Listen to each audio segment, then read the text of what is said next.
Okay, we're live. All right, thank you. Again, it's December 3rd, 2020. This is a meeting of the TIRC council members.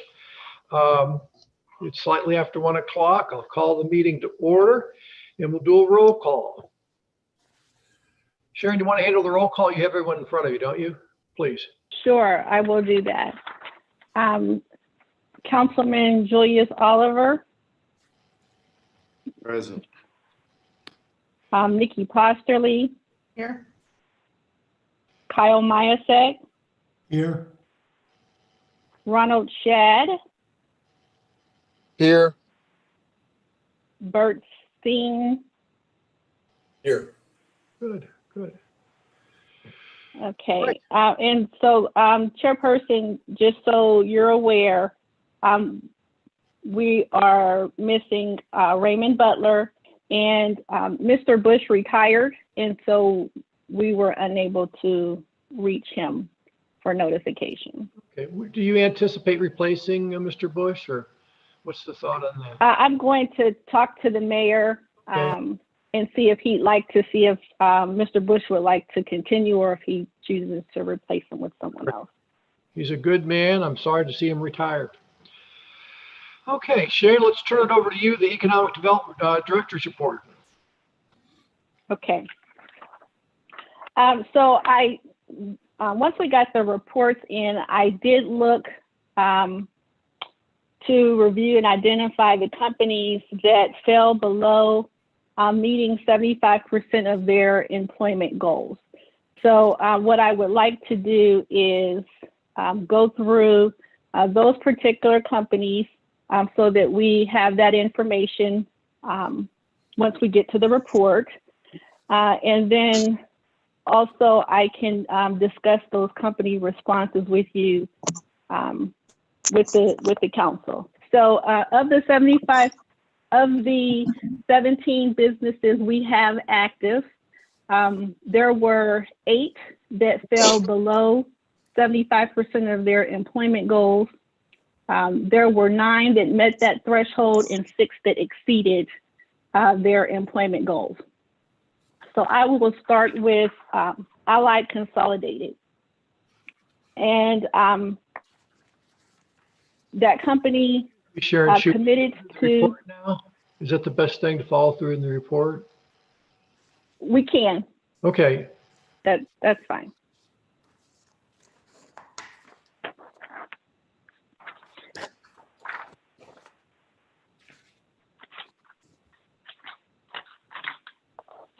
Okay. So before we get into the report, then I just want to kind of give a 10,000 foot view of where we are with our numbers. In terms of commitment and actual investments for 2019, the original commitment for all of our companies was $160 million. Actual investment for our companies was $161,278,33. So we did exceed the numbers in terms of investment. The number of jobs that were created and attributed to these companies were 260 jobs. In terms of some statistics, although it's incremental, I think that we are showing some progress. For our city residents, the number that were hired increased from 19% our prior year and is now at 33%. And for minorities, the prior number was 9% and we've increased that to 22%. So we're going in the right direction in terms of getting those numbers where we would like for them to be. So Chairperson, if you'd like for me to just move forward, I'll start with the companies. yes, please. Okay. To the chair. Go ahead, please. Thank you. Quick question, Sharon. What do you attribute to the increase in both overall and in minority hire? Well, for the last couple of years, our follow-up conversations after our Tax Incentive Review Council meetings have been stressing the importance of that. So it's a message that they're receiving every year when I make contact with them. I sent to the group it's the exhibit that's attached to our development agreement. I think one of the challenges that we have is that my conversation with them is after we have had the Tax Incentive Review Council meeting, and I am now following up. So these are companies that are responding to different questions or recommendations that are coming from the council. It is going to be better, although I had that conversation with the companies initially when their agreements are signed. We do need to have ongoing engagement and dialogue with those companies due to turnover. Their HR person may not be the person who I worked with when we were executing our agreements. So it's always going to be more helpful if we have that constant interaction with them. So we do have that set up in our agreement. What I sent to the group was the exhibit that's attached to our agreements. And in that exhibit, it discusses the goals for the city in terms of minority hiring and also who the appropriate contact is and that they will be following up within 48 hours. So I think if we can get to that, and that's Jonathan Bentley, according to our contract with him. So if we can get to those conversations happening on a regular basis, we will, I think that will improve the communication that we have with them. I was looking to see if I had a copy of what I sent to everyone. Sharon, I didn't. Through the chair, Sharon, are all those companies though, are they all meeting your, are they all working cooperatively, or are there just a few and then there are some that are shunning you and avoiding you and not delivering on those promises that we were agreed to when we provided these tax incentives? None of them I would qualify as shunning. They're all responsive and have had conversations. I've had conversations with them about where we'd like to see some improvement. A lot of them are looking for some assistance in helping to identify minorities and city residents. And again, that is something that I think we can improve upon. I did have a few things that I wanted to go through with the group in terms of the outreach that we've had in terms of partnerships to help with that. So that would be beneficial. In addition to that regular contact with Mr. Bentley, I think the conversations that I've had with some partners that can kind of help meet those goals will be helpful. And those are partnerships that we can put in place and help Mr. Bentley as he's having those regular conversations with them and connecting them to our partners. So again, I don't have the document, but within the agreement, in that exhibit, Jonathan will reach out with them, talk to them about their goals, talk to them about how they can reach those goals, and then have some regular meetings to review where they are in terms of those numbers. So we have a multiple tier approach with that in terms of who our partners can be, but then also internally having that person work with the companies and having regular contact with them.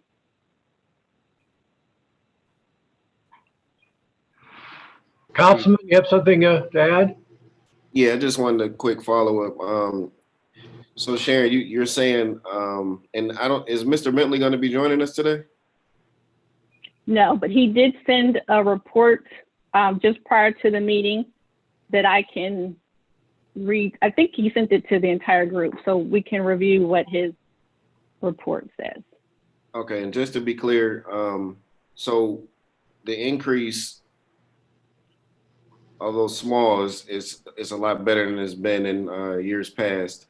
You would attribute that to better communication, or is it better communication? Is it having more access to people, or is it the threat of actually losing the tax incentive or combination? I wouldn't say that it's access to people. If anything, I think that's something that we are going to have to continue to work on. Those are, again, partnerships that we're working on. Councilman Oliver, if you recall, I gave you a handout for one of those partnerships that we're working with Mahoning Valley Manufacturers Coalition. And in that particular partnership, what we're looking to do are recruit city residents to participate in a training program where they can not only receive specific training skills tied to whichever companies that have agreed to work with us, but they also receive wraparound services in terms of if they are having some particular problems with maybe needing some assessment guidelines in terms of math or writing skills. There is a partnership incorporated that with Aspire, and they help to improve those skills. There's also Goodwill Industries that works with them in terms of their interpersonal skills and how to do some of the soft skills that prepare them for entering into the workforce. There are a number of wraparound services such as that that are also accompanying the specific job skills that are in place, and that's in conjunction with Eastern Gateway Community College. We have had problems with getting participation. So we are, trying to work to do that. We didn't have participation in the first cohort that went into place this year. They extended the guidelines. So it's always going to be helpful if we can get that word out. That summit that you had was a perfect opportunity. And so, getting it out there and some of our other events where we've got a captive audience and we can discuss the different types of programs in place are going to be helpful. But we have to have participation in those programs because the goal is to have skilled residents who are then prepared and meeting the qualifications for these businesses that are looking for employees to hire. Thank you. So I'm sorry. So in response to your question, that's an area we can work on, but certainly I think having some regular communication and continuously talking with them about how they can meet those numbers, how the city can help them meet those numbers. If I had to say, in my opinion, that's probably a good indicator of why those numbers are improving. Quick follow-up, is there a way we could put the word out for these programs a little better? Maybe like create some flyers and put them in places where people gather a lot, or some type of, running TV ad or something like that, just so people know that these programs are there so we can get some better communication or better participation. I'm sorry. Well, I think if there are ways for us to do that, we're continuing to look for those paths. I know that Mahoning Valley Manufacturers Coalition was on television. They did promote the program through some of those media outlets. We had it posted on the City of View Facebook page. I sent that to you for your summit, and I'm trying to make sure we get the word out there. So we'll continue to look for avenues to do that. But, I'm sure we haven't covered everything, but we are looking and trying to find all the ways that we can get that out. Thank you. Sure.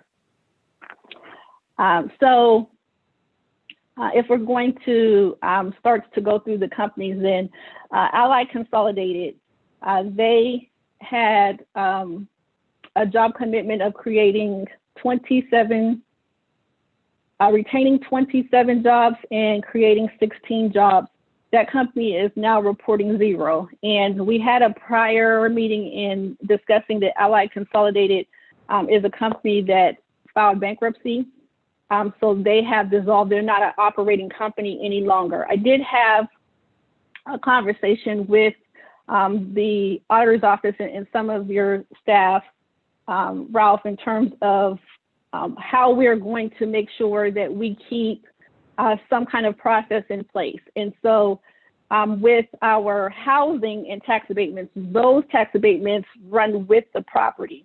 So if there's a new owner, the abatement still applies. But with companies, when there's a sale, that should be pulled off of the transfer of property unless there is a new agreement that has been worked out with the city with the new company that's occupying the space. So we have an example of a company that we are working with that down that path in terms of assigning it. But because it does not run with the property and it's only running with the company and what their commitments are, when there's a sale of the property, those should automatically cease. And then we can catch it on the back end as far as some type of formal approval. But that's the policy and the process that we've put in place. So I think that we'll have something, a measure in place to where we can catch those very early on rather than a year or so following.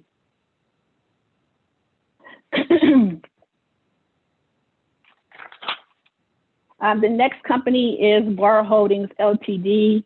That was a new project. They had 0 jobs at the time of their enterprise loan agreement. They committed to creating 2 jobs and they met that commitment. Bar Holdings is the, I don't know if you guys recall the old bargain port on the east side that burned down. They built a new building and created Four Seasons flea market and had a substantial investment. If you look at the report, they invested $1 million in constructing a new structure and creating that flea market. So the 2 jobs that they projected to create, they've met that commitment. City Printing Company is one of the companies that fell below the 75%. I've had a number of conversations with the owners of that company, and their response is consistently that the market is not what it was when they originally decided that they were going to relocate and expand with the new investment. Just as an FYI, the project arrived from the construction of the College of Business. And so they were one of the businesses that was relocated from their prior location in order to make room for the expansion. So the city approached them about the move and put together an assistance package to support and encourage them to make that move. So it wasn't by choice that they moved and made their investment, but they did make some commitment in terms of where they thought they would be with those job creation numbers. And as you'll see in this report, they have fallen short. They had 24 jobs. At the time of the application, they committed to creating 10. And right now they are still at 24. So they have not created any new jobs. There has not been a net gain. So Sharon, through the chair. Yes. So when we have a company like this that's made an investment in the city, we're basically had to move. So I mean, I guess you could say they're in or aren't in the position they are in because of the move. But what do we keep the tax incentive there for with a company like this? Is it for future hope that they'll fulfill what they promised, or is it just to keep the company in business and keep them in the city? Or like what do we stall out and wait on a company that hasn't met its goal Like what would be the reason why we would let them keep their incentive?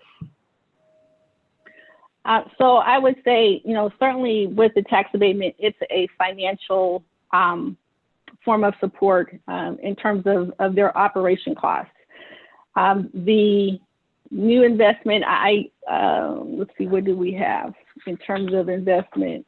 This was a $2.8 million investment at that particular project. And it was if I remember correctly, that was a vacant, abandoned building. So what those taxes were for that building prior to the investment are going to be considerably higher than what they are post-investment. So that is a cost that is a direct result of cash flow, and it's a hit that they're going to take if we take that abatement, because that's a cost that they didn't project to have.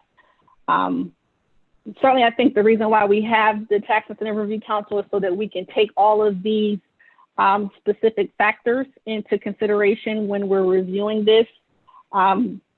They met their commitment in terms of investment, but they have not met their commitment in terms of jobs. So there's a reason for that, and it will just kind of be to the discretion of council in terms of what they want to do. But certainly that would be a reason for allowing them to keep it in terms of they're cooperating with the city in relocating and making that type of investment that was a direct result of the move and not something that they planned on their own.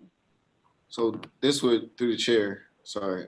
So this would be one of those situations where I would like the company to be approached as far as, so if you can't hire, what else is it that you're able to do in place of the commitment of hiring new employees? Like where can you put those funds to help in another situation, or even help get the word out about some of the programs we have to offer, or participate in some other way like we discussed in the past? This would be a prime example of one of those companies that definitely should have something else to commit to if you can't hire, or if it's not possible for your company to hire. If demand doesn't meet that, what else can you do?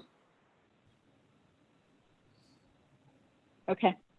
That is, if we would allow them to keep their tax, incentive. Is how else can you invest in the city, or as far as, when it comes to the hiring, since you can't do it? Have we had any of those conversations yet?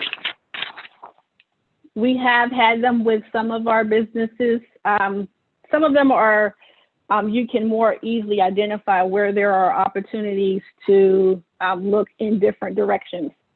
This is not one of the companies that we've had that conversation with. So I don't know that there's anything that I can propose to them, but that's a conversation just to get a sense of, where do they think that they can assist, me letting them know, some of the initiatives that the city has in place and where they feel that there's a fit. So I can have that conversation. I would venture to say that, I don't know if anybody else would agree with me, but I would say all the companies that are in this position, like not exactly, like snubbing the council or snubbing the fact that they got a commitment to make, when it comes to their tax incentive, to get them all together, have a conversation and come up with a plan that could work overall for all the companies. Okay, since all of these companies in this group can't commit to these jobs, where can we put those savings from the tax abatement back into the program to produce what we all need? Okay, so we need more participation. We need more, people knowing about it more. We need more employees. We need more city residents being hired. So how can we put those funds, those savings, into something that's going to benefit the city as well as these companies, get more people hired, get more, business flowing through these companies? Because if everybody's saving money and it's not benefiting the city, then we can put those savings towards something that's going to actually benefit both the company and the city. So is it possible to come up with some type of program like that the companies would actually agree to and participate? I think it's certainly possible. We've got some examples of where we've already done that. I do think that it's probably going to be kind of an action plan that we create specific to each company and what they can do. We in some of our new agreements have negotiated apprenticeship programs. In another company, they've agreed to do summer hiring programs because it fits with what they are doing and how they can contribute. So I don't know that it's going to be a one size fits all, but I do believe that that's certainly something that we can continue to follow up on and have those conversations with our companies in identifying what those measures could be. I kind of think you got to approach the companies, I mean, not with a, iron fist, velvet glove, because it's not a matter of what they can't do, because they are saving money. That money that they're saving may be going back into their operation costs, but they're still saving money that the city is not collecting on, and that people aren't getting hired. So they're saving money in more than one aspect. So it's kind of like, okay, this new agreement, this is what you must do, you know what I mean, in order to keep this incentive, because the city and its residents can't keep losing. So, you know what I mean? So, I mean, that's something we can get together and work out, see if we can get somewhere on it. Okay. Thank you.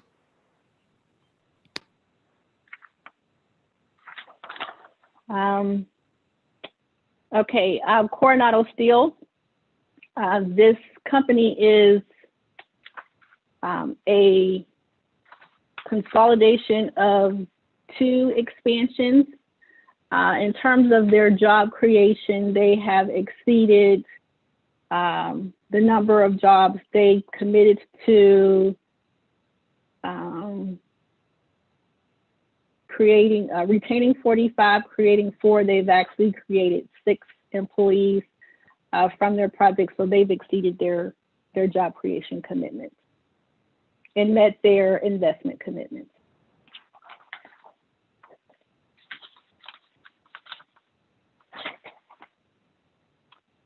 Exalt Corporation.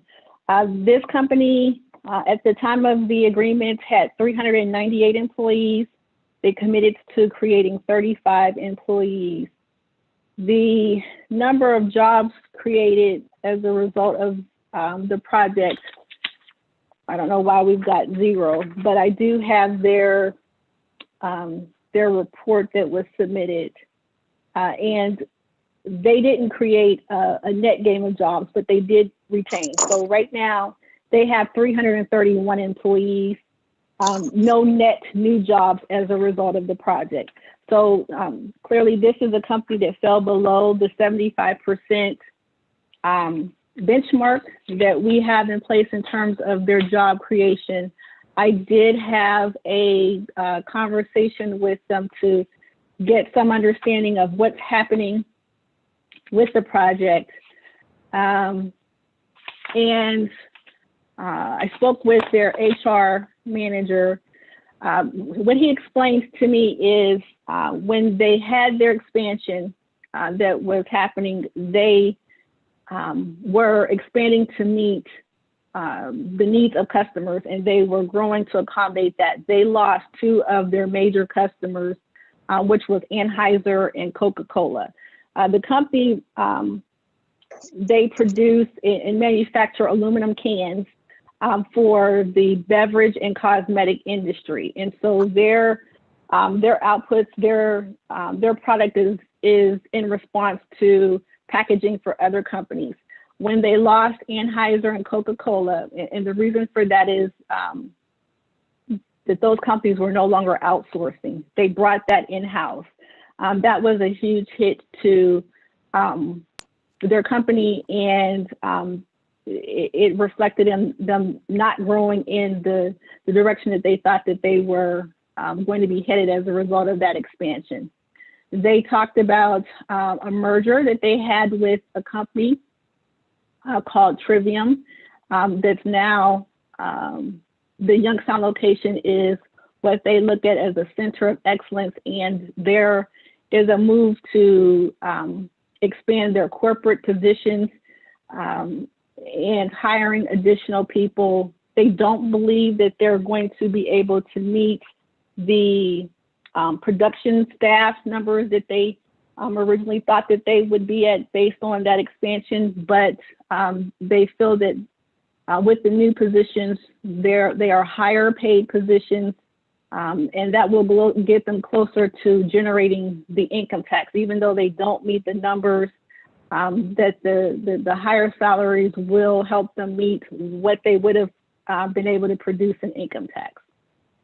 I did discuss with them bringing their diversity numbers up and talk to them about some of our programs. They were going to put together a diversity plan and work with Jonathan on that. I provided them with Jonathan's contact information, but I haven't gotten any updates since that last call that I had with them.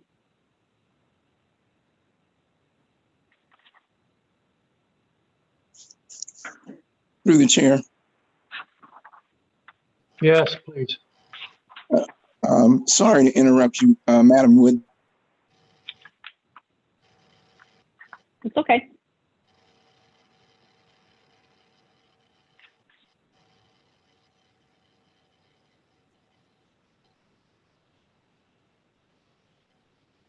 I mean, go ahead and finish up. But I think you even touched on it.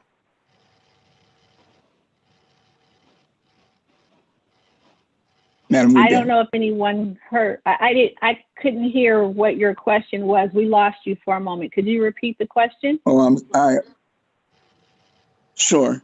I was, as a matter of fact, I think you even touched on it, but I wanted to go back at some point before you totally conclude to discuss a possibility of city printing participating on a different level. So just to as a point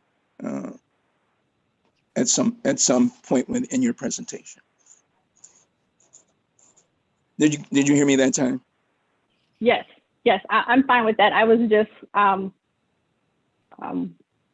looking to see how we want to handle it. I'm fine with that. And Ralph, at whatever point you want to revisit that in the agenda, Let's scroll through the agenda and let the record show that Mr. Butler joined us at about 1:05 or so. I see he was online after we started. So he's been with us for a while.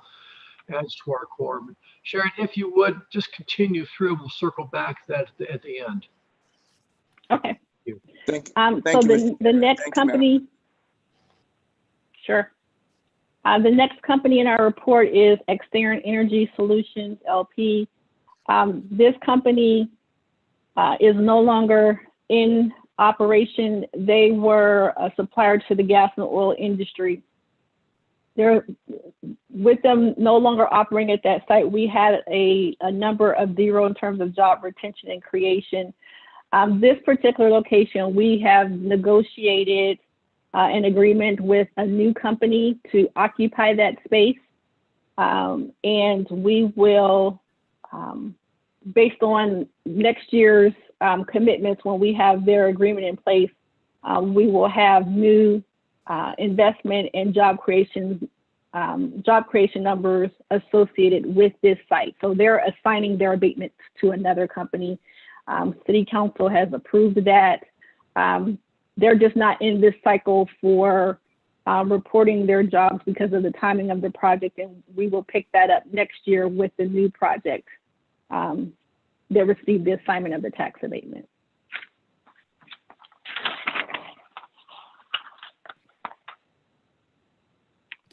The next company is Fireline, Inc. Fireline, as a result of their project, committed to retaining 87 jobs and creating 19. They have retained the 87 and created 11. That number did result in them falling short of meeting 75% of their employment goals. I had a lengthy conversation with Fireline to get some background and understanding on what's happening with their project.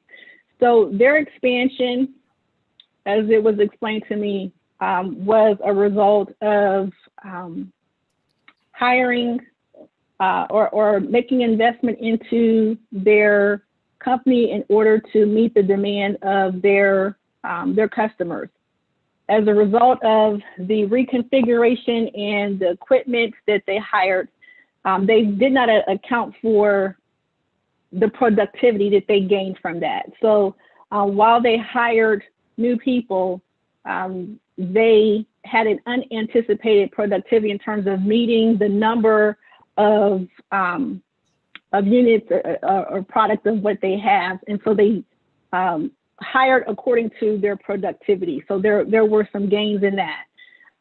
And that resulted in them needing less than the number of employees they projected to meet that new expansion.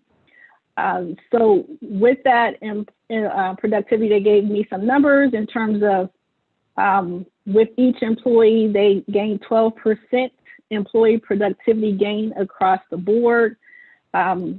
Their pay structure is based on hiring and some particular production goals that they tie to their product. So while they didn't meet the numbers, they fell short by 8 of the number of employees that they projected to hire. Their employees made more money as a result of the productivity, and so their income tax numbers and their projections for that were met. Even though the number of employees weren't met, they generated the income tax that they committed to from that job creation because their employees made more money by being more productive, and the award system that they have in terms of bonuses for their employees. I did talk with them about their city hiring and their minority hiring. They have communicated that their challenges in terms of hiring city residents is a result of how they hire their employees. There is a math assessment and a reading and language skills assessment that they apply to all of their incoming employees based on how they operate their company. So there are a set of instructions electronically that their employees have to follow in order to meet the assignments for particular days. The testing that they have in place has been put into place because it's shown to be effective in terms of the skill sets that are needed for their employees to be able to operate in the structure that they have. So when they have applicants that are not meeting those skills, they're going to lose some of the available workforce if they can't pass that particular exam. And they have that in place because that's how they have, I think, measured success and proven success in their employees being able to adapt to that system.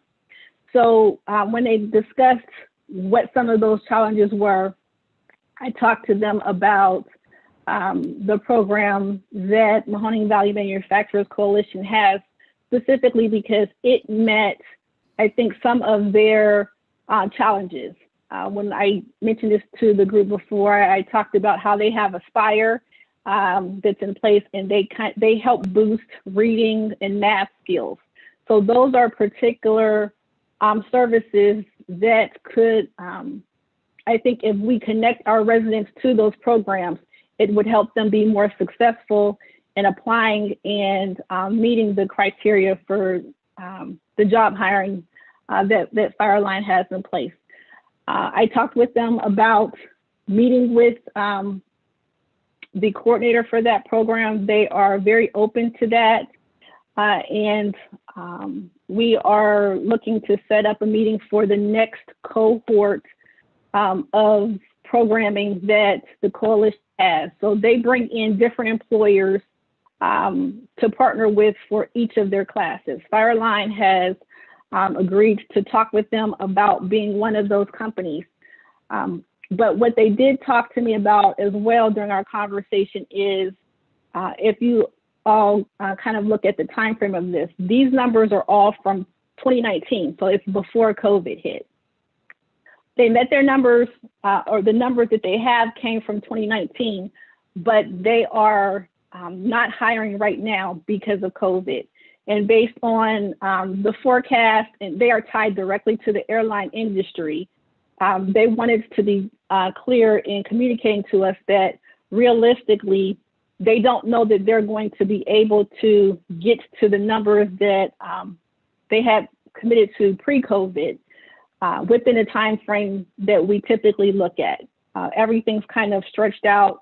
They were doing very well before COVID. They think they will pick back up in being productive and being able to expand and meet the needs of that particular industry. So their growth trajectory was good. They think they'll pick that back up, but they also are being realistic in that based on forecasts and numbers, they don't see being able to go back into that growth mode until 2023. So while they're willing to participate in the program, I can't, they did not believe that they could commit to meeting those numbers within the next couple of years, knowing where things stand with the industry. Sharon, I think I commend them for at least being honest and upfront. They are an industry that definitely is tied to one of those industries that is suffering as a result of the COVID outbreak. I'm sure the committee as a whole, we want to retain an employer like this that has opportunity and growth expansion possibilities in the near future. I'm sure we will all take that into consideration when we consider, again, continuing on and possibly amending the requirements for them particularly, because I think this is one of those companies that really has made a difference in the community and is growing and potentially has the the chances to rebound once COVID-19 is behind us. I would agree with Kyle and also add that be another great candidate to talk to about somehow restructuring how we do the tax incentives for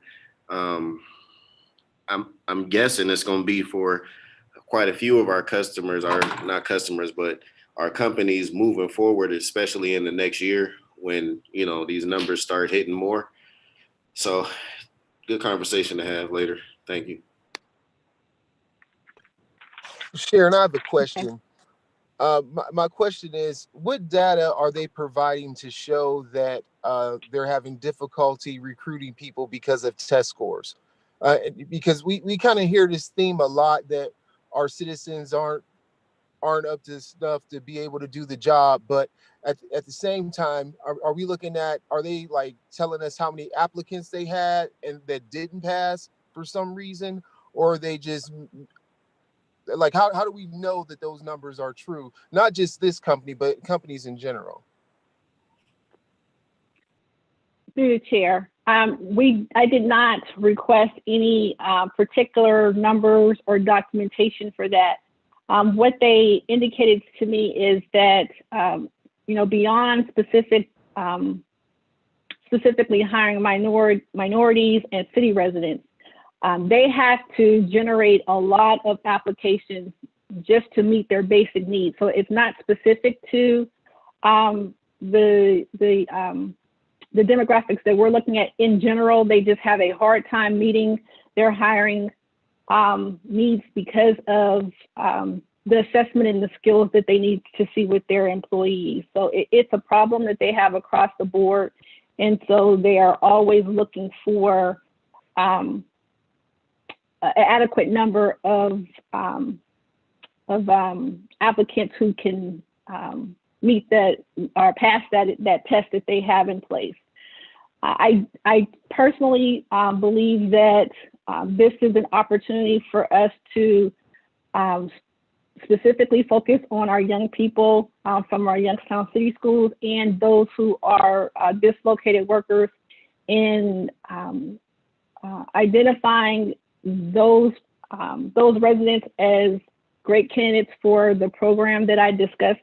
That way we have a captive group of applicants that are being trained specifically for the skills that Fireline needs in their overall they're improving their skills overall in terms of math and reading skills, which will help them in any job position that they apply for. So this will meet their goals and the challenges that they have. It will meet our goals, but it will meet the challenges that the company has in being able to upskill some of our residents. I can reach back to them to see if I can get some specific numbers, if that's something that the committee would like to see. Yes.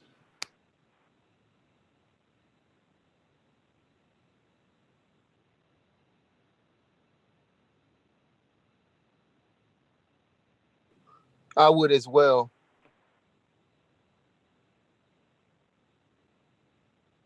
Okay.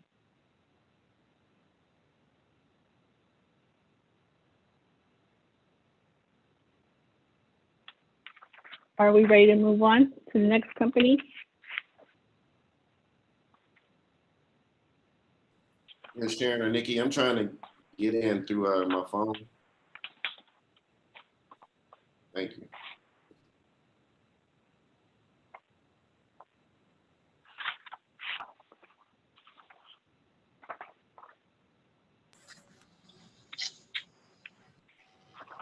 We all set?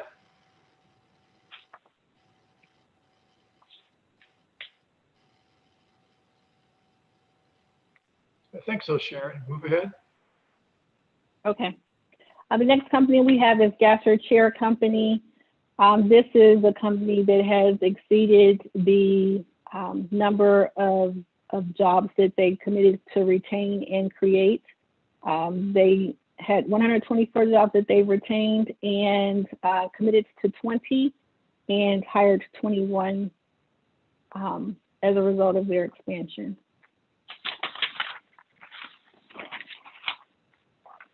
The next one is Gulu Electric. They have also exceeded their commitments in job creation. They retained 25 and they committed to hiring 2. They've hired 17 employees as a result of their expansion. MJ Joseph Development Corporation.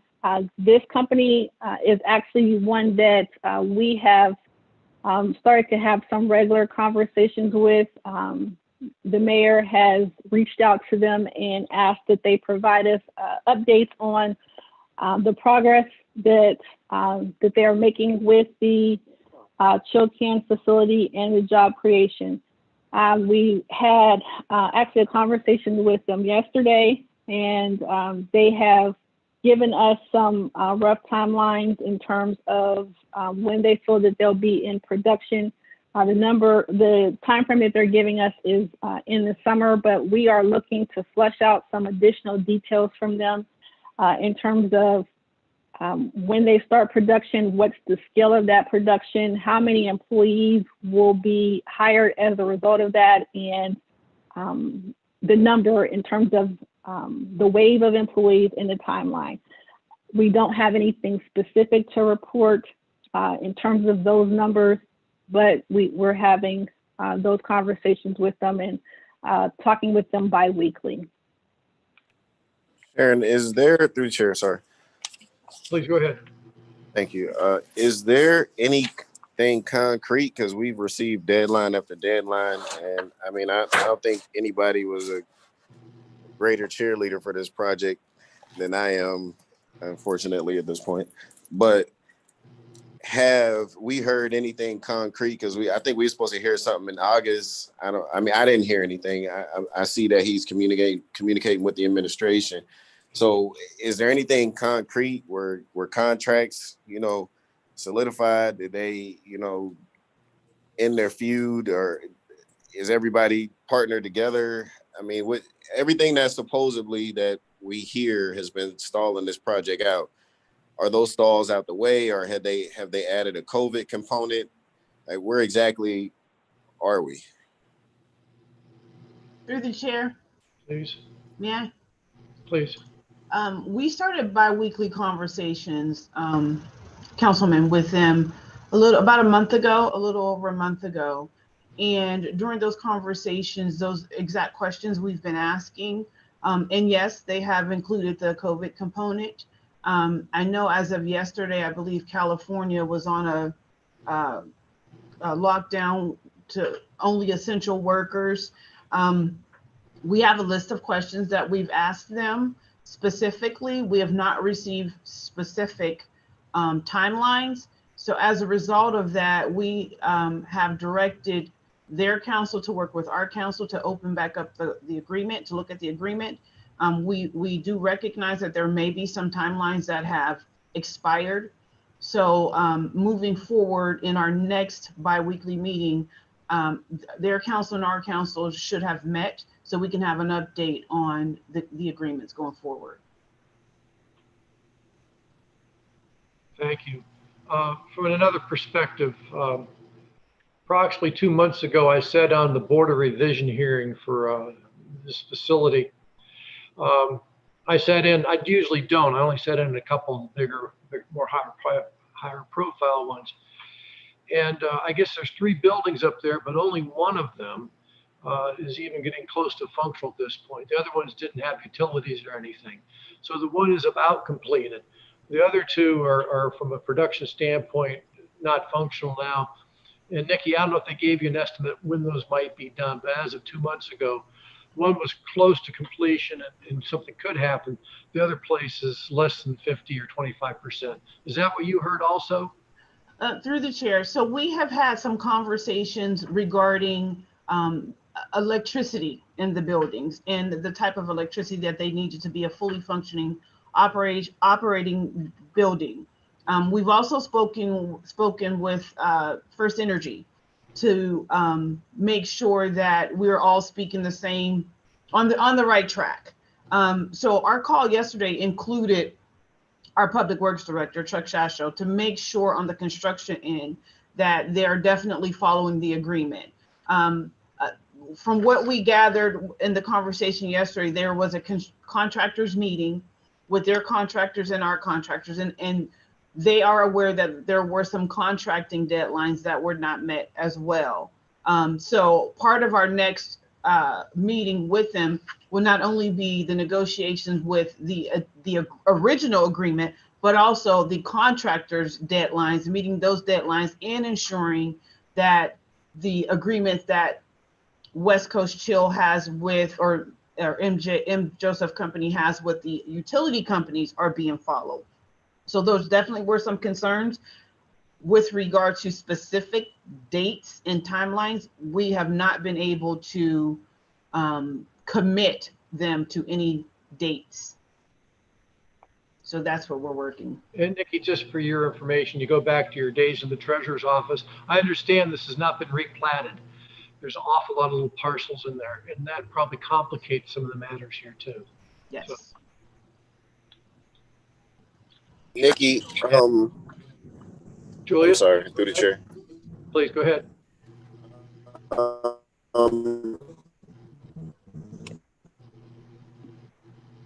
Councilman, we can't hear you if you're speaking. Have we vetted this all? You can't hear me at all? I can hear you now. Okay, have we vetted this company any more than we have in the past? Or I know that Councilman Rogers and Adamsack and myself visited their facility out west. Have any member of the administration visited any of the facilities and actually checked and seen, like, is this company actually producing this product anywhere else other than, I know we've heard about the UK and, you know, the California facility we visited, but is there any business actually going on anywhere when it comes to this? Through the chair, thank you for that question. So yesterday, when we spoke with them via Zoom, my question to them was, where actually are you operational and where are you actually producing? And I'm sorry, I'm going to my notes. They are open in the UK and in California. I apologize. And as a result of COVID, we were instructed that they were consolidating some of their operations I'm sorry, here we go. So California will be strictly administration in their restructuring.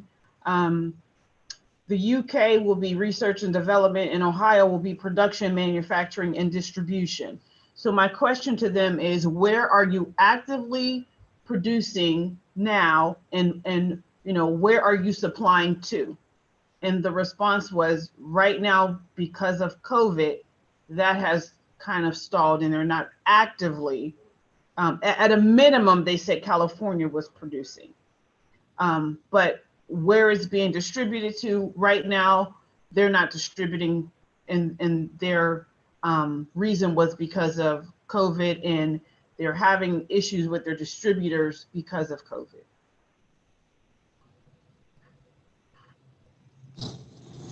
Okay, so at this point, of course, nobody wants to shoot themselves in the foot just in case there's something that actually may happen for the city and its residents. But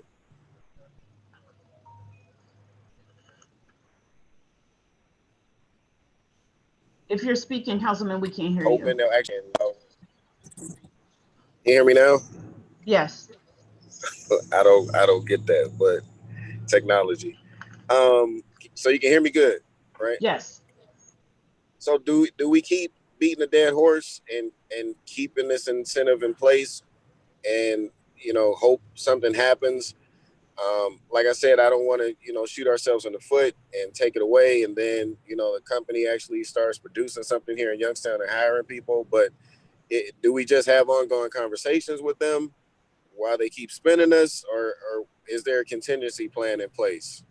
The reason for, I'm sorry, through the chair, the reason for the biweekly conversations were to do exactly that, Councilman, was to make sure that we have some actionable items that we're now discussing instead of continue to come back and have conversations. So yesterday when we spoke with them, they actually did a walkthrough while we were on the call of distribution materials and machinery that is packaged to come to Ohio. We spoke a little more in depth about hiring, when that would be, what the parameters are, what our expectations are. One of our questions was, who is your HR? Are you hiring HR locally, or is it going to be done through California? Sharon's going to work with them directly to make sure that the hiring is done at, through Ohio. We've also spoken about pairing them up with our professional development partners, Flying High, to make sure that the skill sets are in place for the jobs that they're going to be hiring for. So they do have a list of questions and deliverables that they need to respond to us for the next meeting. And this is, again, why our council is meeting with their council prior to the next 2 weeks, so that we can reopen up this agreement and see exactly where we are and what our next steps are going to be.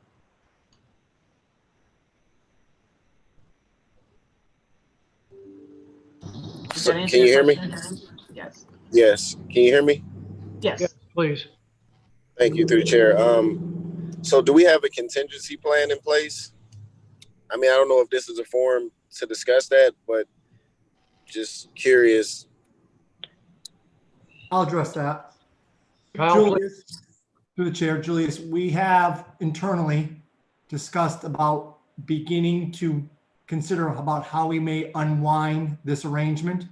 So we're going to start taking some steps, and we will need to do this accordingly per law department, and making sure that we don't in any way do something that would undermine that action. So it's probably best that if we're going to have these conversations, we don't have it in this particular type of forum, but we have that face-to-face with you so that you can be updated. But we at least are conscientious of your concerns, and it is something that we are starting to consider and look at what steps we should take next. So it is something that is being contemplated with a lot of seriousness. Thank you, Kyle. Appreciate it. Thank you, Kyle. Should we have Sharon continue? Thank you, Sharon. Okay. The next company we have is MS Consultants, Inc. They have, as a result of their project, committed to the retention of 69 employees and committed to four jobs in terms of job creation. They have met their retention number, and they have created 2 jobs. So that they do fall short of their 75% number, but they are at 50% in terms of meeting those job creation numbers. I apologize. I don't know whether this number for the job creation reflects that some of those jobs that were created in the agreement, it was specific to construction jobs and not permanent jobs. I believe that this 4 reflects that, and we backed out the temporary jobs, and that the 4 accurately represents permanent hires. They have, in the past, in the conversations we've had, they've discussed that their projects locally have started to decline, and so that's a direct result of the job creation, and that they hire according to the amount of contracts that they're given, and they're committed to trying to reach that number, but it is a function of their revenue and their contracts.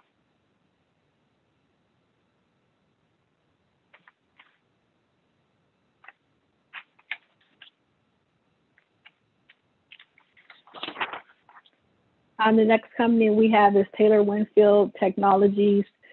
From this project, the company committed to retaining 38 jobs and creating 34. They've exceeded that number, retained 38, and created 49. BAM USA, as a result of their project, it was a new construction project. They were committed to creating 79 jobs. They created 67. They still meet the threshold of 75% of meeting 75% of their goals, and so they are in the margin of being within that threshold. Wells Associated Renaissance. The number of jobs created are committed to retaining was 18, and they committed to creating 2. They have not created the 2 positions that were a part of their job creation goals. I did have a follow-up call with Mr. Strollo with Wells Associated, and had some discussion about what's happening with the project, if there are any particular reasons why they're falling short, and what the outlook is.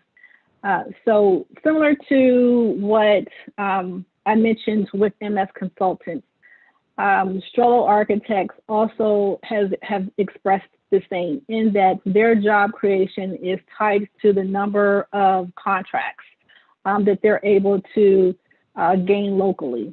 And there has been a trend towards some of our larger institutions going with contracts that are not local. So for the construction projects that are happening, they're not necessarily awarding those contracts to local contractors.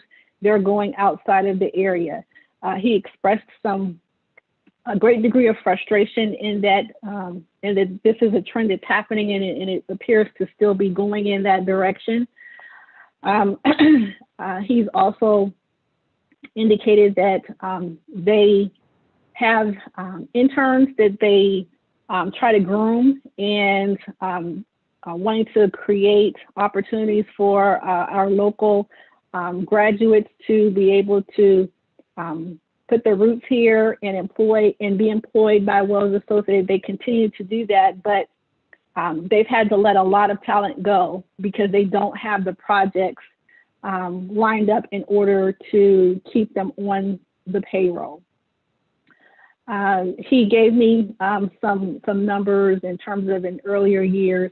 Their revenue model is based on having a good number of large contracts rather than piecemealing and doing smaller deals. So a lot of what their projects are public institutions. It's the libraries, it's the schools, it's the hospitals. And so they have a model where that's their focus area. It was typical for 70% of their revenue to be from those large projects that they had lined up. Now that they are seeing a reduction in those larger contracts, they are experiencing having to deal with lots of little projects, and he described it as a 1,000-piece puzzle in terms of being able to put enough together in order to sustain their operations.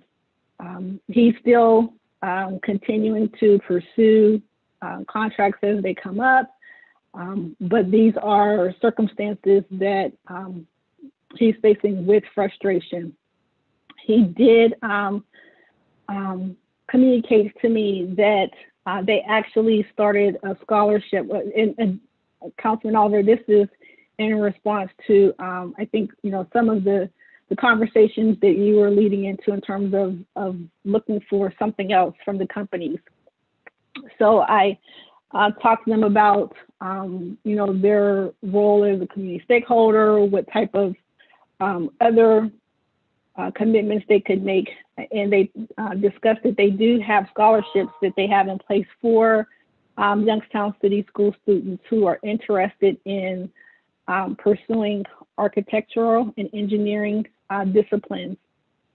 They've had that in place for 10 years, but they have not had a great success rate in being able to put that scholarship into use. There just aren't enough students who are interested in pursuing that discipline. He said that they had a Youngstown City School student recently take advantage of and was awarded that scholarship, but they chose to go another direction and weren't enrolled in the program anymore. So they're committed to wanting to groom our local talent, and they've put this funding in place in order to do that, but there's just some things that they communicate that they don't have any control over. So that was Who is this the company response. again? Strollo Architects.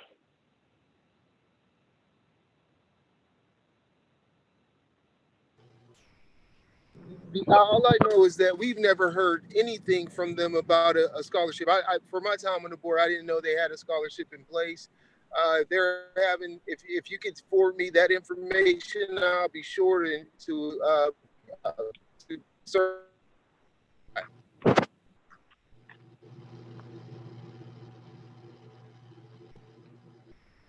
I That's didn't hear definitely all something of we should be what. pursuing, but now they're a little more. I'm sorry, I didn't catch what was said. Sharon, I think Mr. Shad wanted the information on their scholarship forwarded to him. I did get that. Okay, and was there something after that? I don't. Yeah, sorry about that. Can you hear me now? Yes, sir.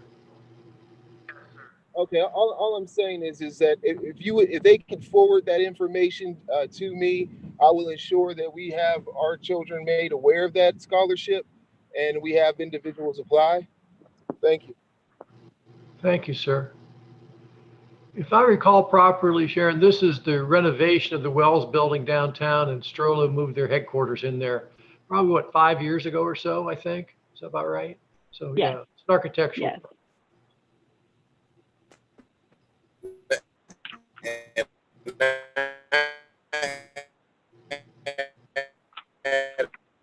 I'm sorry, Councilman, we can't understand you. I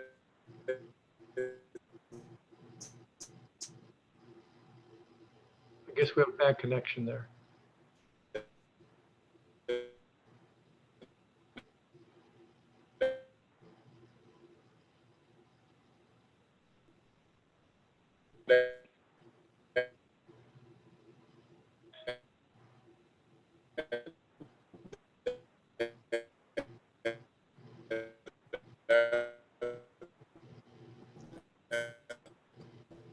Councilman, we have a bad connection. You're not coming through.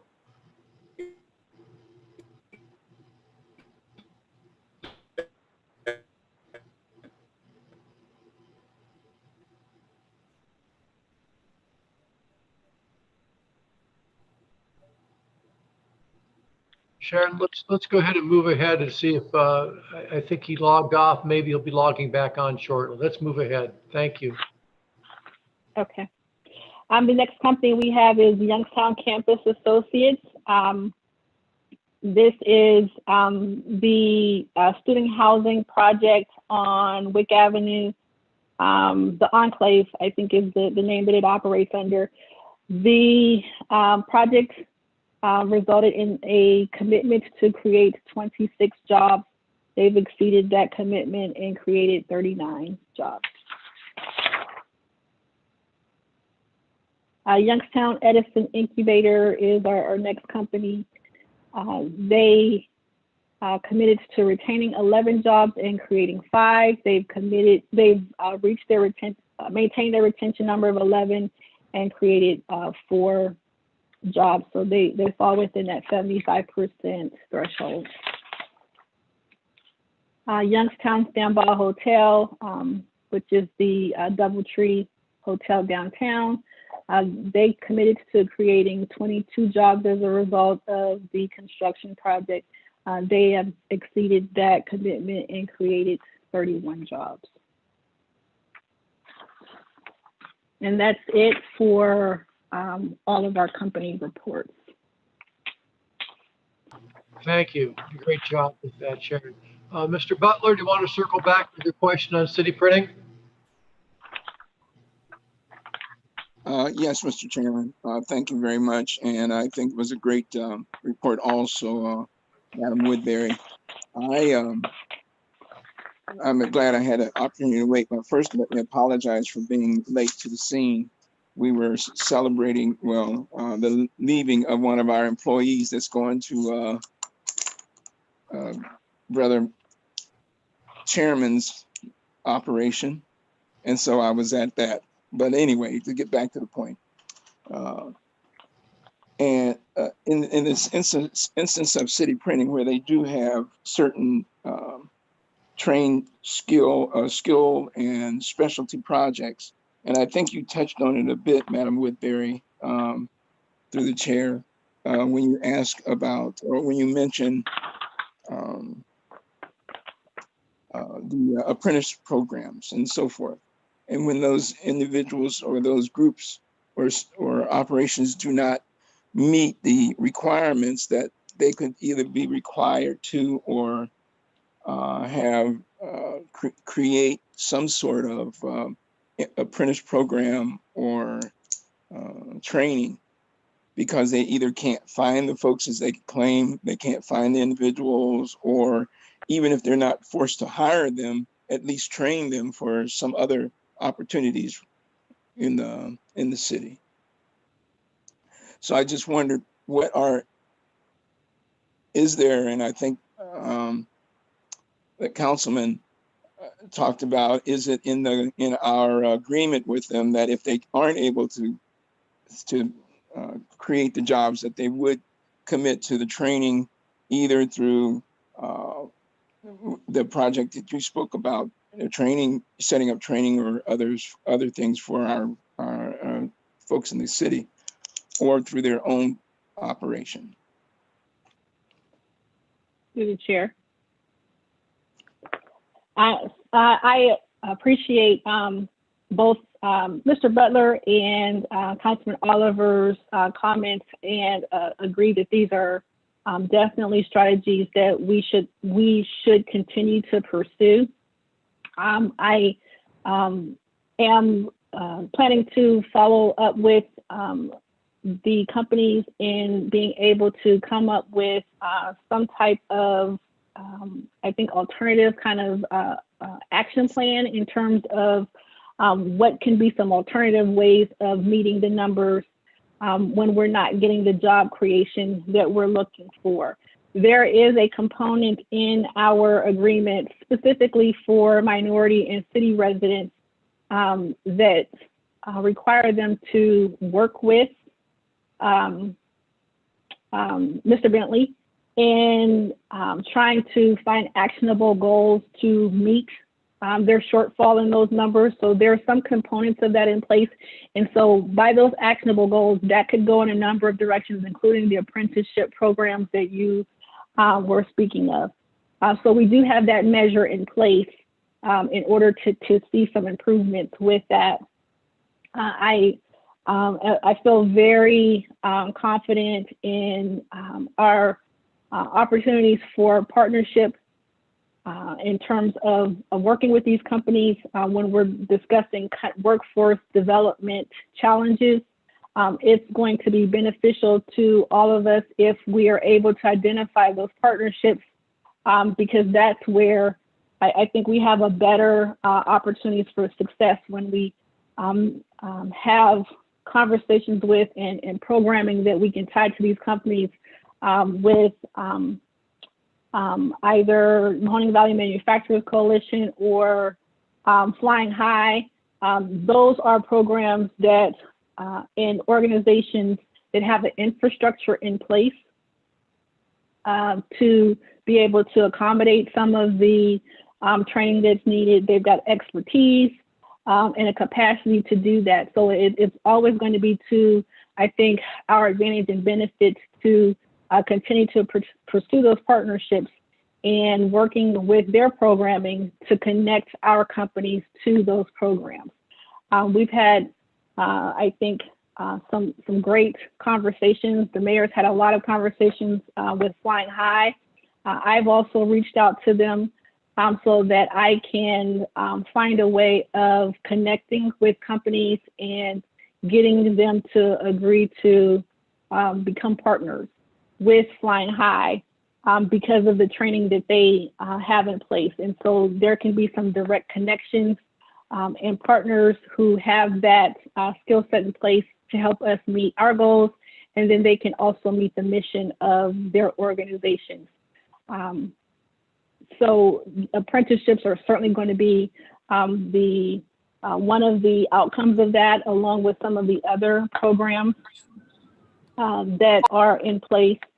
But I do want to use this opportunity to talk about some of what I have found from conversations to be challenges. So this is a collaborative effort where we are identifying programs and organizations that can help us meet our goals, but there has to be some support and some commitment on the part of all of those organizations in order to meet what we need to do. So for example, one of the companies that we're working with, P&S Bakery, we have negotiated terms, and this will be an agreement that comes online next year, where they are putting in place a summer program. And they're going to specifically look to hire our Youngstown City school students to participate in those summer programs. But there's got to be some particular coordination in place. We have reached out to the schools, and both I have and the company, in order to get that word out, have some type of process in place in order for that to happen, but we haven't been able to make the connection that's needed. So the degree of the success that we get from these projects are only as good as our ability to meet with those partners and have a specific way of making these effective and something in place to follow through with those programs. Youngstown Tool and Die, Ron, I know that you're very familiar with this. We discussed with the school board having apprenticeship programs in place with them. But I think in order to ensure that success, there should be some programming in place to support students in making them prepared for these apprenticeship programs. I serve on the advisory board of Chaffin, and there's no programming in place right now that is a pipeline for some of the students to go into these programs, and that's because there hasn't been enough interest from students. So we've got to have an alignment. There's the supply side and the demand side. So when our companies are looking to work with the different programs, we've got to get a pipeline of students and organizations that we can partner with to ensure our success. To the chair, if I may. Please go ahead. Okay, Sharon, I think you bring up some great points. I will touch on this. This is why part of the issue that we've been so against HB 70 and the ABC and CEO model is because we see a lot of opportunities slipping by that no action is being taken on. For any of these organizations that would like to partner with us, please share my information with them or get in touch with those people so we can start to set these things up. You are right about Chaffin, about their programs being removed. But some of that stuff, we had things in place like 3D printing and precision machining and some other programs prior to our school takeover. And we want to bring those programs back. And we've been stressing to our CEO that he must put a STEM program back in place in our district, because those programs have been removed from our district for the last 3 years. And it's causing us to have these problems of perpetually not being able to fill the gaps for our students because we're not offering those particular things anymore. So I can go on and on about that topic, so I won't. But if anyone wants to know more, please contact me, and I'll be more than willing to have a conversation. But I think I will put this warning up about the apprenticeships and programs with the businesses. We've been working pretty diligently with Youngstown, Tool, and Die to get that off the ground. And it hasn't been as smooth as it should be. And so we're still in we're still having some challenges. And to this point, our 2 students haven't been placed. And we've identified 9 students that have an interest and have been in Chaffin. One did have a precision machining, but we even looked so far to even look and see what their GPA was overall, and then by subject area, with math being one of those focus areas. And so we have some students that could be right on par with that. One concern that we also, and this was when I talked to individuals at Chaffin, was that they thought that we should come up with an approach to where those students could have a half-day experience versus being totally immersed into that work environment. And if we were able to do that early on, we could probably have those students have a half day and then, do their classwork and that sort of thing. Sort of like, like an apprenticeship that would be more flexible to students that are in the learning process as far as high school and that sort of thing. Thank you for your time. Thank you. Mr. Chairman. Mr. Butler, did you have something? Yes, if you don't mind. First of all, through the chair, I'd like to also commend Madam Woodbury. She's always done an excellent job in informing us and keeping track of all of the efforts that this council is supposed to be making. But I often think that there's not enough manpower coming from this council to assist in coordinating a lot of the efforts throughout the county or throughout the city in particular for some of these programs. And if we had a subcommittee or some group of us on the council that could assist in some way instead of getting in the way, because I know sometimes you get too many hands in the stew, but if there's an opportunity, and I volunteer my services because a lot of the names, organizations, and operations that you've identified, I have some relationship with, and I would be happy to work on a committee to kind of coordinate all of this, because there's a lot of stuff out there, and I'd like to see it come together for the benefit of the community. Thank you. Thank you for that offer. I guess we're in the period of open discussion, and now we're having that. Is there anything else to be discussed at this point? Sharon, next you had the motions. Is this the point where we decide to move forward each of these participants or not? Yes. As Sharon did a great job encapsulating all these issues and sort of gathering the information. Is there any discussion to be had on any of the specific participants that we've not already had? Are through the chair, are all of the recommendations for the companies, is that at the bottom where it's a prior TIRC recommendation, or is that for our current recommendation based on your information? Sharon, please respond, Through the chair. please.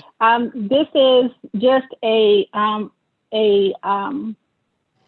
indication of what the action was last year. There is no recommendation at the bottom of the screens for, at the bottom of the sheets for this year. So I did indicate that Allied Consolidated, we should probably formally terminate that agreement because of their bankruptcy.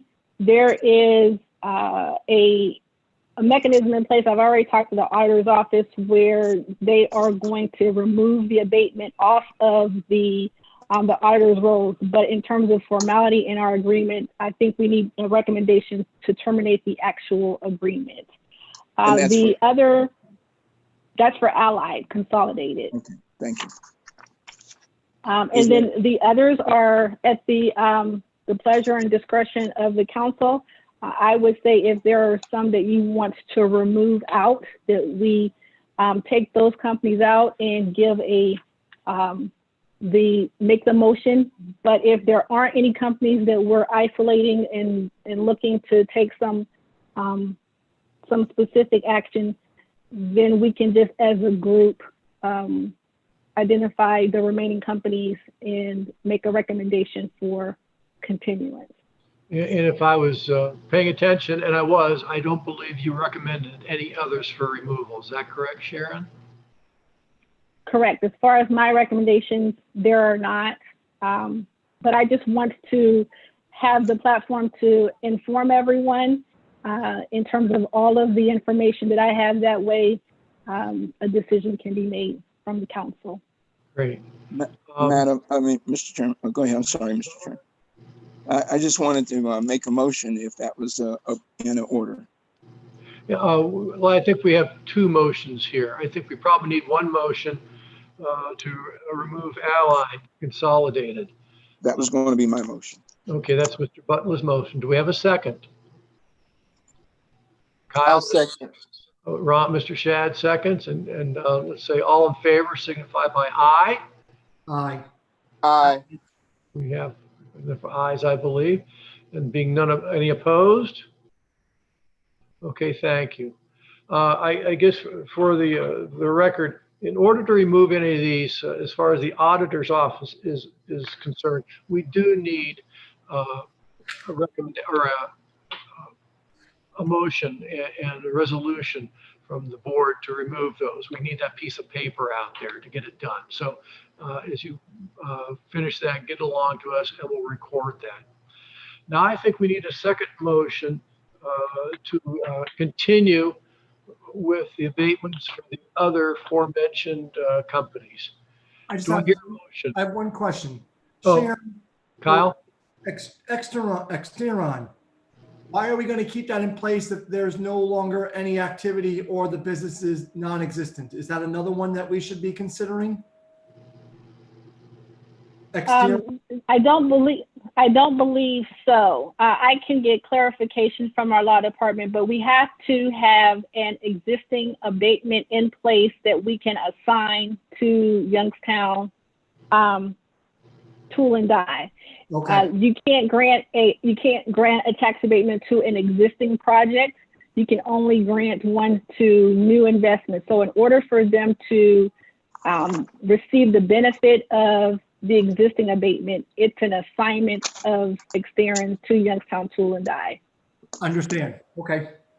To the chair, I have a Sir. question. Mr. Shad? My question would be, I heard the explanation that was given for the chill can plant. Um, I guess I'm a little, I mean, I'm not saying that they shouldn't get a tax abatement, but I'm saying, are we, by adding them in this vote, are we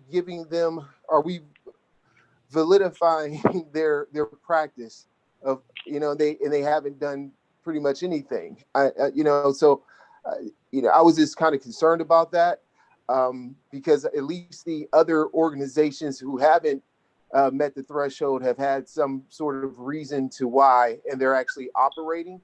But with Chill, it's hard for me to justify a vote that would include them.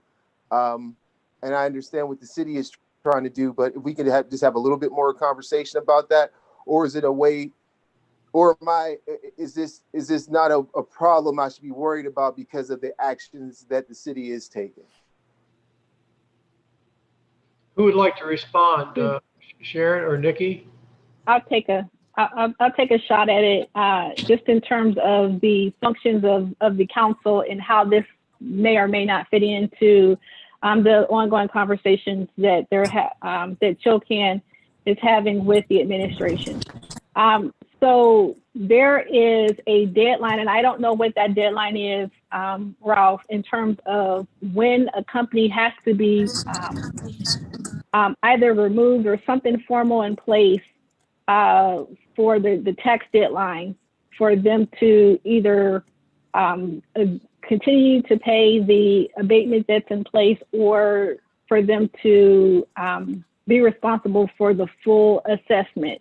My understanding is there is kind of a deadline date, and that if there is some action from the Tax Incentive Review Council to meet that, if that resolution comes before that date, then we've got a period of time where we could or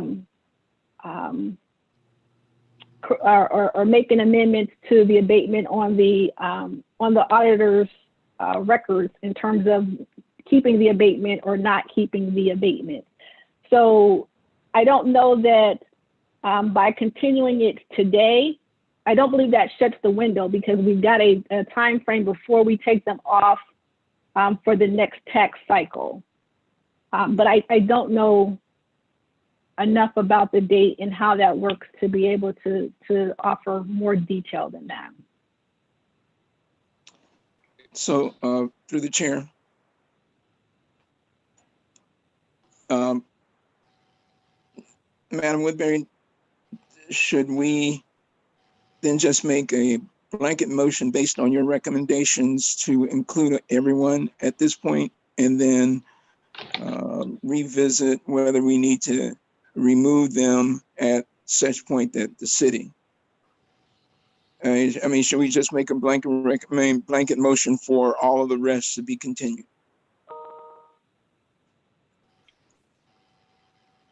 I think it is a matter of what the council's intent is. If the goal is to keep them on for now, kind of maintain status quo, and then should there be no further improvement or progress made with it, that we've got time to convene and then terminate the abatement. So if it's the council's wish to just keep it for now because it's not shutting any doors, then we should just go ahead and make the motion for all of them.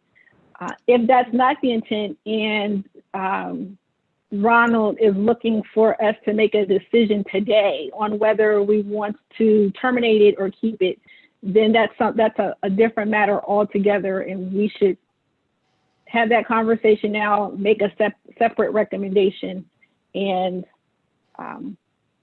use that as our action. Mr. Chairman? Yes. Then I'd like to make the motion to continue the balance of the report that Madam Woodbury has made for the companies until such time as there needs to be an adjustment. Are we talking about all the companies or one in particular? all of the companies as my motion. Now, and during the discussion, we could, you could amend it, but my motion is for all of the companies that she's recommended for us outside of the ally that we've already made motion on. All of the companies, including the underperformers.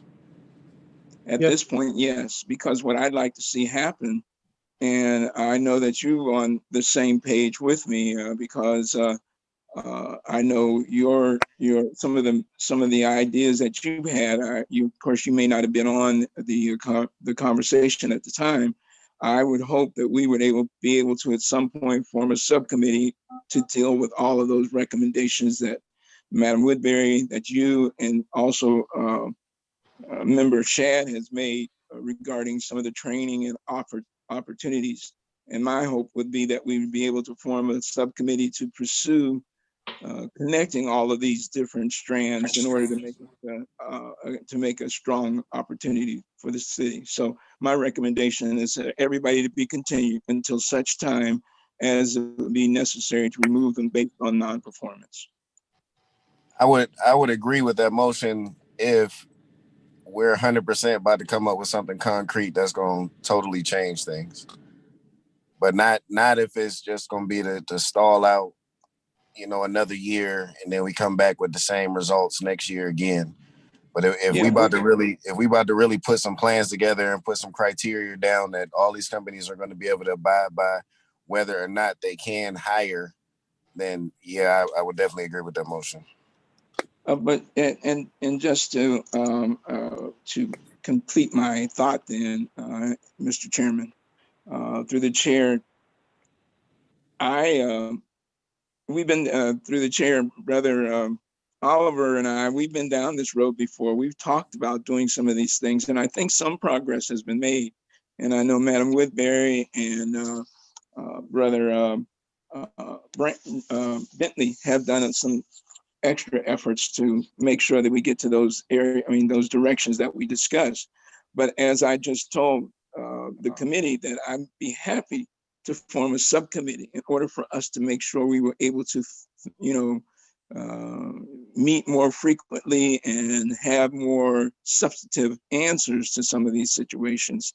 Not that they can't handle them, because I think Madam Woodbury does an amazing job. I'm always impressed at every meeting about the kind of information she brings forward. But the fact that we need to be more active ourselves, even if having additional meetings for the subcommittee. So that's part of what I'm thinking, Mr. Oliver, through the chair.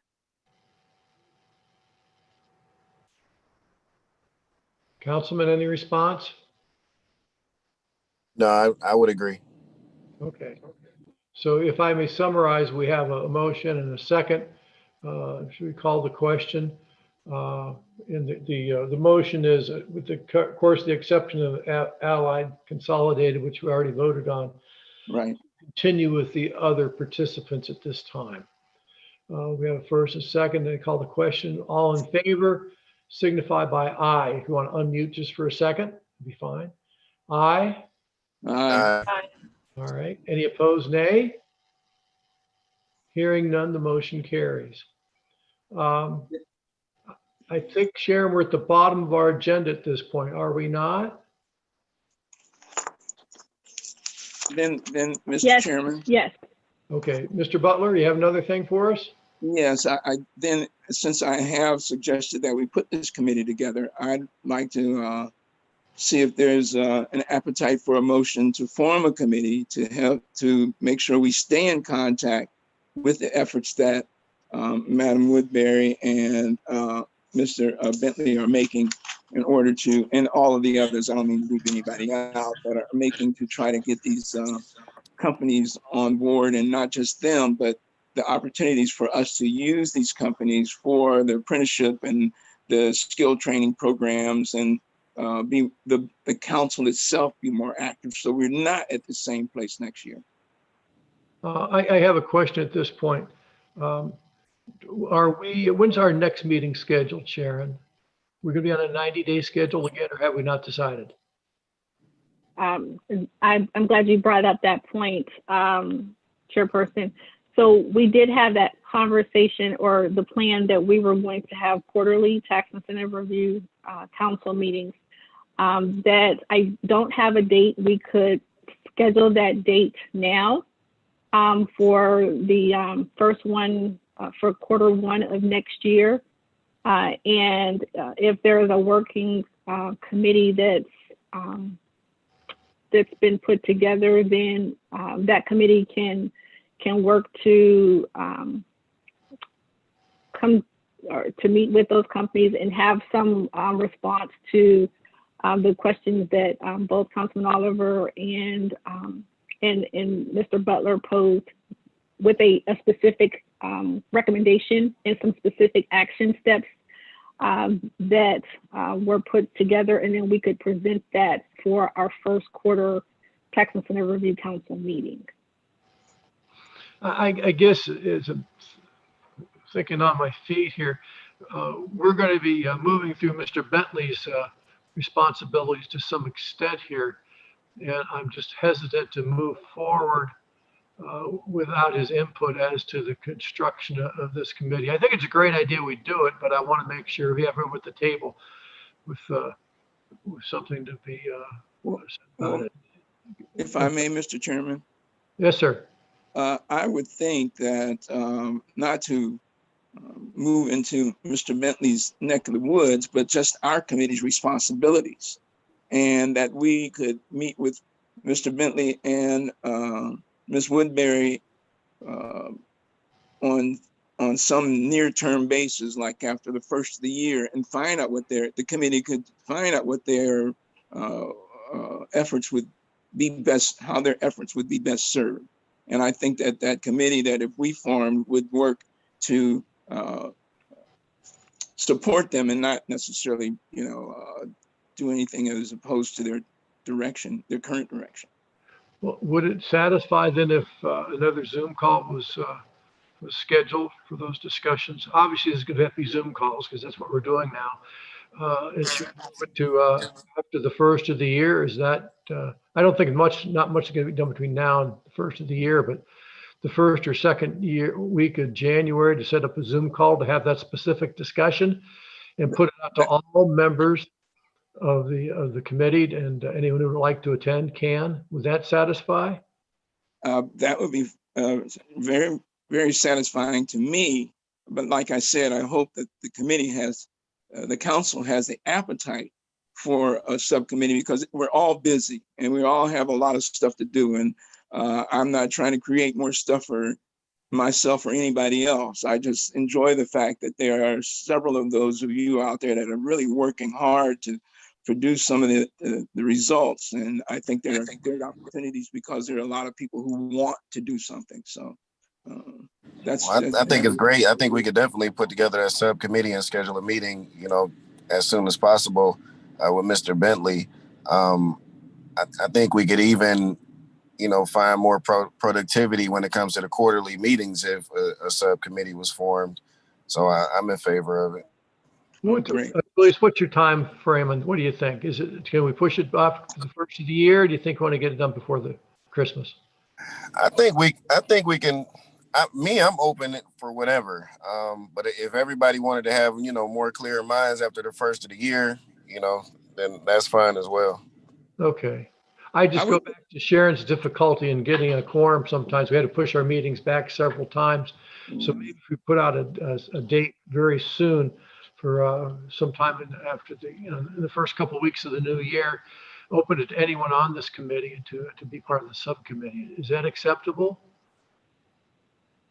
Sure, I think that the first or second week in January would be fine. And anyone else want to call each other or kind of put some ideas together to present at that meeting would work with me. And like I said, I know everybody's busy, and I'm not trying to put anything extra on anybody's plate. It may only need to take 2 or 3 of us, so we don't have to worry about getting a quorum to make some recommendations. And then that when those recommendations are made, then we could, through Madam Woodbury, we can make the effort to come together.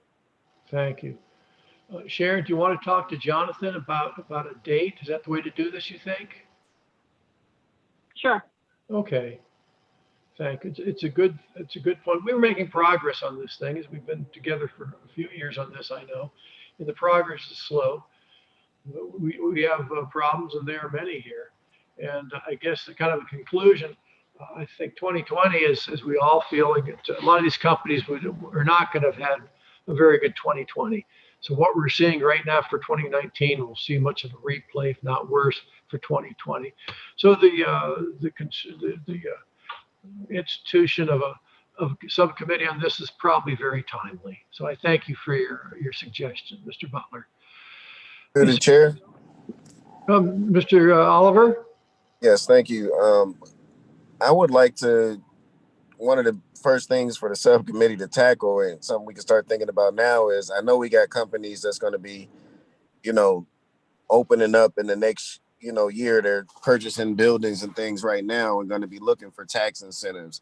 So I was wondering, how close are we to actually researching one of the earlier suggestions, which was implementing the tax incentive as the companies meet their goals. So if you committed to hire 20 people, you hire 5, you get a percentage of your tax abatement. You hire 10, you get another percentage until you get to your goal and you get 100%. So how close are we actually to implementing that? And I think even it would have been advantageous even now for some of the companies. I don't know if we can rewrite, tax incentives abatements when they already have them, but even to rewrite some abatements that are already out there and say, okay, well, since you're having problems, if you're not willing to participate in such and such and such, we're going to start, we're going to rewrite your tax incentive to meet as you meet your goals. So those two things. I think first thing comes to mind is the legal latitude we might have in that regard, and I can't answer that. Anyone have any ideas about that? Can these agreements be constructed as such to bring these back and forth or incrementally? It's a question for the law department. I don't know. What do you think? I think it's certainly going to be easier for us to tackle our agreements moving forward. I don't know that we need to have, I don't know to what degree of research we'll need for the agreements moving forward. The reason for our Tax Incentive Review Council is to annually see where these companies are, and either we agree to continue or we terminate those abatements. So the mechanism is in place for us to terminate if they're not meeting the terms that we've set forth. In terms of what that looks like in the 10-year frame, I have already had conversations with one of the newer companies that's requesting a tax abatement, where we have it structured that they only receive the benefit of 50% for the first 5 years. And then they could receive, the abatement could be kicked up to 100% for years 6 through 10 if they're meeting their goals. They don't get, so in that structure, they don't get the benefit of the 75% for 10 years unless they are performing in the measure that they committed to. So they have a goal in place, they have a financial benefit in place that they can accomplish if they're meeting their goals. We don't need to have legal if we decide to move forward in that way. And with that structure, you still have the ability to, every year, if it's not working, we can still terminate that abatement, even at the 50% level. If they're not committing, we know they're not going to commit to the full abatement. If they're not meeting those goals at 50%, we know they're not going to meet them at 100%. So they have some goals that they are going to be looking to meet in order to get that financial benefit. Now, in terms of the existing agreements, that is something that I would have to get legal counsel involved to see how and what latitude we have to do that. Mr. Chairman? Yes, please go ahead.